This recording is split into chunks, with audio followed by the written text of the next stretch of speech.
The moon, a sliver of bone white in the inky sky, offered little solace. Its light, fractured by the gnarled fingers of the ancient trees, painted the forest floor in a treacherous mosaic of shadow and silver. Ilara ran, her breath a ragged counterpoint to the frantic drumming of her heart. The silken fabric of her dress, a whisper of defiance in this wild place, snagged on thorns and branches, tearing like her own frayed nerves. Each rip was a fresh wave of panic, a reminder of the fragility of her escape.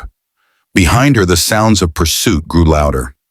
Not the playful shouts of childhood games, but the heavy, determined thud of footsteps on damp earth, the rustle of leaves, and the low, guttural murmurs of men driven by a desperate hunger. Liam, with his fair skin and coily hair, was the relentless hunter, his eyes fixed on her retreating form, a strange mix of anguish and obsession etched on his face. And then there was Kael, dark-skinned, his coily hair a shadowed halo against the gloom, his pursuit just as fervent, perhaps even more so, for his desperation was a silent, burning fire. They were two halves of a fractured whole, united in their relentless chase, each believing he held the key to her salvation, or perhaps her damnation. Ilara risked a glance over her shoulder, her eyes wide with a terror that mirrored the stark black and white of the forest around her. The image of Liam, his hand outstretched, almost grasping her, was seared into her mind. It was a dance of desperation, a macabre ballet where the stakes were her freedom, her very soul. The trees seemed to lean in, their branches like skeletal arms reaching out to ensnare her. Every shadow held a potential threat, every rustle of leaves a phantom pursuer. The air grew heavy with the scent of damp earth and decaying leaves, a primal aroma that spoke of ancient secrets and forgotten fears. She darted behind a colossal oak, its ancient bark a rough embrace against her trembling body. Her breath hitched in her throat, a tiny, fragile sound swallowed by the vast silence of the forest.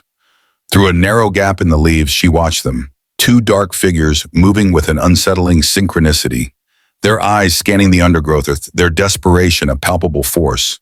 They were close, too close. She could almost feel the heat of their breath, the intensity of their gaze. The forest, once a sanctuary, had become a labyrinth of fear, each turn a new challenge, each shadow a potential trap. Her legs, once strong and agile, now felt like leaden weights. The ground, uneven and treacherous, conspired against her. A root, gnarled and unseen in the gloom, snaked across her path, and Ilara stumbled, a cry of pain escaping her lips as she fell, her hands scraping against the rough earth. The impact jarred her, sending a fresh wave of terror through her. She scrambled to her feet, her body aching, her heart pounding a frantic rhythm against her ribs. The fall had cost her precious seconds, seconds she couldn't afford to lose. The sounds of their pursuit seemed to amplify, drawing closer, more insistent. One of them, Kael, his face a mask of grim determination, pushed through a thicket of thorny bushes, his eyes narrowed, searching. The moonlight, when it pierced the canopy, caught the sweat on his brow, the tension in his jaw. He was a man on the edge, driven by a need that bordered on madness. He wouldn't give up. Not now, not ever. His pursuit was not just physical. It was a battle of wills, a desperate plea for a connection that Ilara no longer desired. With a surge of adrenaline, Ilara pushed herself forward, a desperate dash for freedom. A sliver of moonlight, a beacon of hope in the oppressive darkness, illuminated a narrow path ahead. She ran towards it, her seductive clothing a blur against the dark foliage, her long hair streaming behind her like a dark banner. Every muscle screamed in protest. Every breath was a kepi, but she pushed through the pain, driven by the primal instinct to survive, to escape the suffocating grip of their desperate love. Behind her, the sounds of pursuit began to fade, replaced by the frustrated shouts of Liam and Kael.